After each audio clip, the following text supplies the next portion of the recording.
I, 28M, have always had a complicated and painful relationship with my parents. Growing up in a supposedly perfect family in suburban Boston was anything but perfect for me. My father, 58M, is a successful orthopedic surgeon, and my mother, 56F, manages his practice. They had their lives all planned out, including how their children should turn out. My older brother Sean, 32M, fulfilled all their dreams. He was the star quarterback in high school, got straight A's, went to an Ivy League school, and now works as an investment banker. Then there was me, the disappointment. I struggled with reading from an early age. While other kids in my class were reading chapter books, I could barely get through a paragraph without the letters jumping around on the page. My teachers kept telling my parents something wasn't right, but they refused to listen. Instead, they made me sit at our dining room table for hours after school, trying to force me to read. My father would stand over me, getting increasingly frustrated as I stumbled over words, often ending these sessions by throwing the book across the room and calling me worthless. My mother wasn't any better. She would constantly tell relatives and family friends how slow I was, always following it up with, "But at least we have Sean." At family gatherings, she would parade Sean around, showing off his latest achievements, while I was told to stay in my room because they were embarrassed by my inability to carry a proper conversation. What they didn't realize was that I was actually quite good at math and could solve complex problems in my head. I just couldn't read the questions on paper. Sean, despite being their golden child, wasn't actually cruel to me. When he was home from school, he would sometimes sneak into my room and help me with my homework, reading the questions aloud so I could solve them. But he left for college when I was 12, and that's when things got really bad for me. The turning point came during my sophomore year of high school. My English teacher, Mrs. Thompson, noticed that despite my reading difficulties, I was excellent at verbal discussions and could analyze complex themes when they were presented orally. She suggested I might have dyslexia and helped me get tested.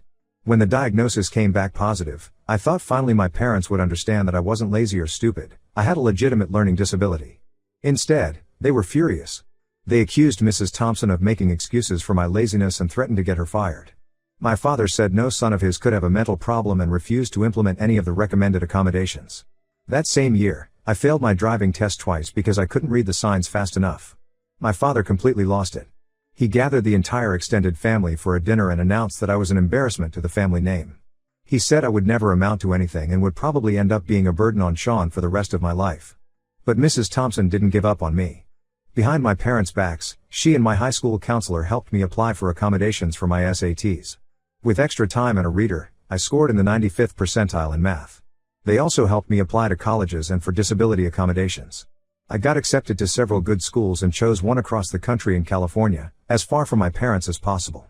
My parents only agreed to pay for college because Sean convinced them it would be embarrassing to tell their friends that their son didn't go to college. They made it clear they expected me to fail out within a semester. But with proper accommodations and text-to-speech technology, I thrived. I made the dean's list every semester and majored in computer science. Most importantly, during my junior year, I met Emily, 27F, in a programming lab. She was a teaching assistant, and when she noticed me using text-to-speech software, she shared that her younger brother also had dyslexia. Instead of seeing it as a weakness, she showed me how to use it as a strength. She introduced me to coding practices specifically designed for dyslexic programmers and helped me build my confidence back up. After graduation, I got a great job at a tech company in San Francisco. I only saw my parents during major holidays, and even then, they couldn't help themselves. At Thanksgiving 2 years ago, my mother cornered Emily in the kitchen and asked her if she was sure she wanted to be with someone like me when she could probably find someone more capable. She said Emily needed to understand that any children we had might inherit my problem and she should think carefully about that. When Emily and I got engaged 6 months ago, we decided we didn't want my parents at our wedding. We sent invitations to Sean and other family members, but deliberately left them out. I didn't want to spend my wedding day being belittled or having them make snide comments to Emily's family about their daughter marrying the slow brother. Last week, Sean called me. He said our parents were devastated about not being invited. He reminded me that despite everything, they had still paid for my college education and given me opportunities in life. He said they had been doing a lot of self-reflection and realized they had made mistakes. According to him, our mother had been crying every night, and our father had actually shown remorse for how he treated me. Sean said they had even started researching dyslexia to understand me better. After a long discussion with Emily, I reluctantly agreed to give them one last chance. Sean promised he would keep them in check, and Emily said that if they had really changed, we should at least give them the opportunity to prove it. So I sent them an invitation with a note saying I was willing to try and move forward if they could respect my boundaries and treat both me and Emily with respect. They responded with a long email about how grateful they were and how they wanted to make amends. But within days, the old patterns started emerging. My mother began calling Emily multiple times a day, trying to take over our wedding planning. She criticized everything from our venue choice to Emily's dress, which she hadn't even seen.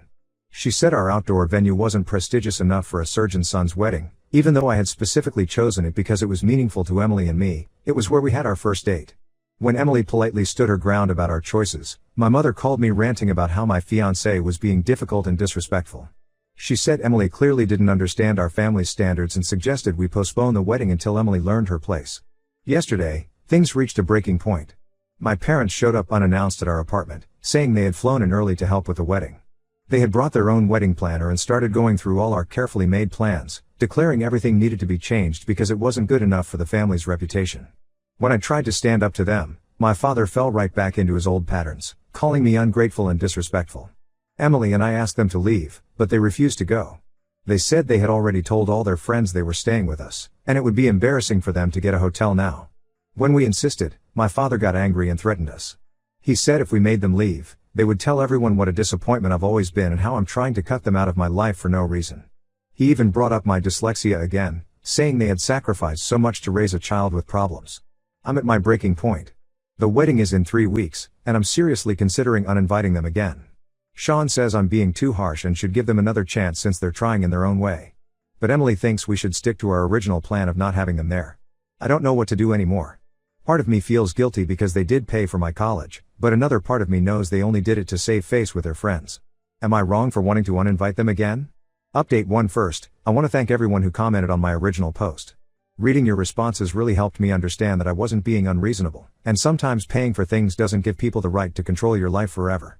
After that day when my parents showed up at our apartment, Emily and I spent several days discussing our options. We even made a pros and cons list about having them at the wedding, but the cons list just kept getting longer. The final straw came when my mother sent Emily a link to a completely different wedding dress, saying she had already ordered it in Emily's size and it would arrive next week. She didn't even ask Emily's measurements, she just assumed. When Emily politely declined, my mother sent a barrage of texts about how Emily was ungrateful and probably just wanted to look cheap at her wedding. I finally gathered my courage and wrote them a long email. I explained how their behavior was exactly why we hadn't wanted to invite them in the first place. I told them about all the times they had hurt me growing up, and how their current actions showed they hadn't changed at all. I ended the email by telling them they were no longer welcome at our wedding and asking them not to contact us again. I also sent a separate email to Sean, telling him that while I appreciated him trying to help, he needed to stop pushing me to maintain a relationship with our parents. I reminded him of all the times he had witnessed their cruelty when we were younger, and how he had helped me behind their backs because he knew they were wrong. What happened next was absolute chaos. Within hours of sending those emails, my parents started calling everyone in our family. They told people I was having some sort of mental breakdown and Emily was manipulating me against my family. My mother actually called my aunt crying, saying she was worried I might be in some sort of cult because the son she raised would never treat his parents this way. They didn't stop there. They somehow got hold of Emily's parents' phone numbers and started calling them multiple times a day. They told Emily's mom that she should be concerned about her daughter marrying into our family because I clearly had deep-seated psychological issues. They even suggested that my dyslexia might be affecting my mental stability and decision-making abilities. Emily's parents, thankfully, saw right through this and blocked their numbers. But the worst betrayal came from Sean. A few days after sending the emails, we started getting messages from distant relatives saying they were looking forward to seeing us at the original venue on the original date. I was confused because we hadn't shared the venue details with extended family yet. After some investigating, I discovered that Sean had given our parents access to our wedding website, which included all the venue details, timeline, and even the hotel block information for guests. When I confronted Sean about this, he tried to play it off as an accident. He said he had just logged into the website on our parents' computer during a visit and must have forgotten to log out. But something about his explanation didn't add up. That's when I got an unexpected call from Sean's wife, Kate. She was clearly upset and said she couldn't keep quiet anymore. She revealed that Sean's supposedly successful investment banking career wasn't what it seemed. His company had been struggling for the past 2 years, and he had made some bad investments that put them in serious debt. Our parents had been secretly paying his mortgage and his kids' private school tuition. According to Kate, when Sean had first approached our parents about my wedding invitation, they had given him an ultimatum. Either he convinced me to invite them and make peace with them, or they would stop supporting him financially. That's why he had been pushing so hard for reconciliation, not because he believed they had changed, but because he was desperate to keep their financial support. Kate also revealed that our parents were now planning to come to the wedding anyway, whether we wanted them there or not. They had been telling people that they needed to save me from Emily's influence, and were encouraging other family members to help them stage an intervention at the wedding. Emily and I spent the next few days frantically reworking all our wedding plans. We had to change the venue, which meant losing our deposit. We changed the date, which meant some of our friends couldn't make it anymore. We had to create a new wedding website and only shared the login details with people we absolutely trusted. We also had to call all our vendors and update them on the situation, asking them not to share any information if someone claiming to be my parents called. The most painful part was going through our guest list and uninviting several family members who we suspected might help my parents crash the wedding. These were people I'd grown up with, cousins I used to play with, aunts and uncles who had given me birthday presents every year. But we couldn't take the risk. All these changes are costing us quite a bit more money than we had budgeted, but Emily says it's worth it for our peace of mind. Her parents have been incredibly supportive and even offered to help cover some of the extra costs, although we declined. Sean has been blowing up my phone with apologies since Kate told me the truth, but I'm not ready to forgive him yet. His betrayal hurts almost as much as my parents' behavior. He knew exactly what growing up with them was like, he had seen firsthand how they treated me, and yet he chose money over supporting his brother. The new wedding is in 5 days, and for the first time since this whole drama started, I'm actually feeling excited about it. We've hired security for the venue and given them photos of my parents and Sean. It's sad that it had to come to this, but I'm determined not to let them ruin what should be the happiest day of our lives. Update 2. I want to start this update by saying that Emily and I did manage to have our dream wedding, although the path to get there was more dramatic than we expected. The ceremony at our new venue was beautiful, and the smaller guest list actually made everything feel more intimate and special. But my parents still found a way to try and ruin things, even from a distance. The morning of our wedding, just as I was getting ready with my groomsmen, my phone started blowing up with messages. My parents had sent a mass email to basically everyone they knew, our entire extended family, all their friends, their colleagues, even some of my old teachers from high school. The email was titled "The Truth About Our Son's Wedding Day," and what followed was 5 paragraphs of the most manipulative storytelling I've ever seen. They had attached dozens of photos from my childhood, specifically choosing ones where I looked confused or upset, mostly during reading sessions or homework time. They wrote about how they had sacrificed everything to raise a child with special needs, their words, not mine. They detailed every tutoring session they had paid for, ignoring the fact that they had been forced to by my school, every doctor they had taken me to, before refusing to accept the dyslexia diagnosis, and every extra effort they had put into raising me. The email went on to say how despite all their sacrifices, I had turned into an ungrateful son who had been brainwashed by his fiancée. They claimed Emily had isolated me from my family and twisted my memories of childhood. They even suggested that my dyslexia might be affecting my memory and perception of past events, which was why I was making up stories about them being cruel to me. The worst part was that they had attached some of my old school reports and medical records, private documents that I had no idea they had kept. They used these to paint a picture of themselves as martyrs who had dealt with a difficult, underachieving child. They ended the email by saying they were deeply concerned about my mental state and were only sharing this information because they were worried about me. What they didn't expect was for my old high school counselor, Mrs. Martinez, to see the email. She had been invited to the wedding because she's my cousin Rachel's neighbor and had remained a supportive figure in my life. When she saw what my parents had written, she was furious. Mrs. Martinez replied to everyone with her own email, and she had receipts. She had kept detailed records of every interaction with my parents regarding my education. She shared documentation showing how my parents had repeatedly refused to attend meetings about my learning difficulties. She had emails where they had ignored and dismissed professional recommendations for accommodations. There was even a recorded meeting transcript where my father had threatened to sue the school if they labeled his son with a learning disability. The most damning evidence was a letter my mother had written to the school board, demanding they fire Mrs. Thompson, my English teacher who had first suggested I might have dyslexia. In the letter, my mother had written that she would rather have a slow son than one with a mental problem. Mrs. Martinez also included documentation showing how she and Mrs. Thompson had helped me apply for college accommodations behind my parents' backs, because my parents had refused to sign the necessary paperwork. After Mrs. Martinez's email, several other people started replying with their own memories and observations. My 3rd grade teacher recalled how my mother had screamed at her during a parent-teacher conference for suggesting I might need additional support. One of Sean's old friends remembered how my father had made me stand in a corner at Sean's graduation party because I had mispronounced a word while congratulating my brother. The tide of family opinion shifted dramatically. Many relatives who had been on my parents' side started reaching out to apologize. They said they had always noticed things were off but had believed my parents when they said I was just a difficult child. Even Sean finally grew a spine. He sent his own reply all email admitting that our parents had been financing his failing business and had basically blackmailed him into helping them. He apologized for choosing money over supporting me and confessed that he had always known their treatment of me was wrong. He included some of his own memories of witnessing their cruelty, like the time our father had made me rewrite a birthday thank you card 17 times because my handwriting wasn't neat enough, even though I was only 8. The whole situation is a mess, but in a way, I'm glad everyone finally knows the truth. Some family members are still trying to play both sides, saying that while my parents were wrong, I should still forgive them because they're the only parents you'll ever have.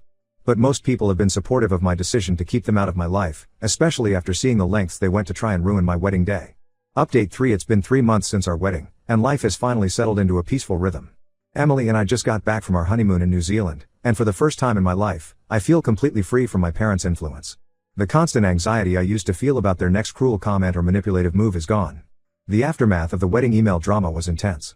Several older relatives cut ties with my parents after learning the full truth about how they had treated me. Even their closest friends, the Andersons, who had known us since I was born, told them they couldn't overlook their behavior anymore. Apparently, Mrs. Anderson had always noticed something was wrong in how they treated me compared to Sean, but they had convinced her I was just a difficult child who needed strict handling. Sean's situation has gotten worse since his confession email. True to their word, our parents completely cut off his financial support. He had to sell his house in Boston and move his family to a smaller place in New Jersey. His wife Kate told me they're also pulling their kids out of private school. She's gone back to work as a teacher to help with their finances. Last week, Sean tried to reach out to me. He sent a long email detailing how he's been going to therapy to work through his own issues with our parents. He admitted that while he had helped me sometimes as a kid, he had also been complicit in their abuse by not standing up to them more forcefully. He said watching his own kids grow up has made him realize how wrong our parents' treatment was, and he feels guilty for prioritizing money over protecting his younger brother. While I appreciate his honesty, I told him I needed more time. The betrayal of him giving our parents access to the wedding details still stings, especially since he knew exactly what they might do with that information. He understood and said he would respect my boundaries, only asking that I might consider having a relationship with his kids someday, as they miss their uncle. My parents made one final attempt to force their way back into my life about 2 weeks ago. They somehow found my company email. I started my own software development firm 6 months ago, and sent a message saying they would graciously forgive me if I apologized for embarrassing them publicly. They said they would even be willing to invest in my company if I showed proper remorse for my childish behavior. I didn't respond. Instead, I had my IT team set up better email filters and focused on growing my business. We just landed a major contract developing accessibility software for students with learning disabilities, which feels like perfect karma. Emily's family has been amazing through all of this. Her parents invited us over for Sunday dinners every week since we got back from our honeymoon.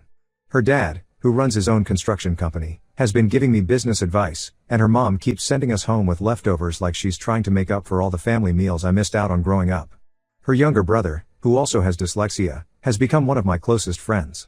Yesterday, I got a card in the mail from Mrs. Thompson, my old English teacher who first recognized my dyslexia. She wrote that she was proud of the man I've become and signed it from your real family. That made me realize that family isn't about DNA, it's about people who support you and love you unconditionally. While some might think it's sad that I've lost my biological family, I don't see it that way. I've finally broken free from people who spent years making me feel worthless, and I've found people who appreciate me for who I am. That feels more like a victory than a loss.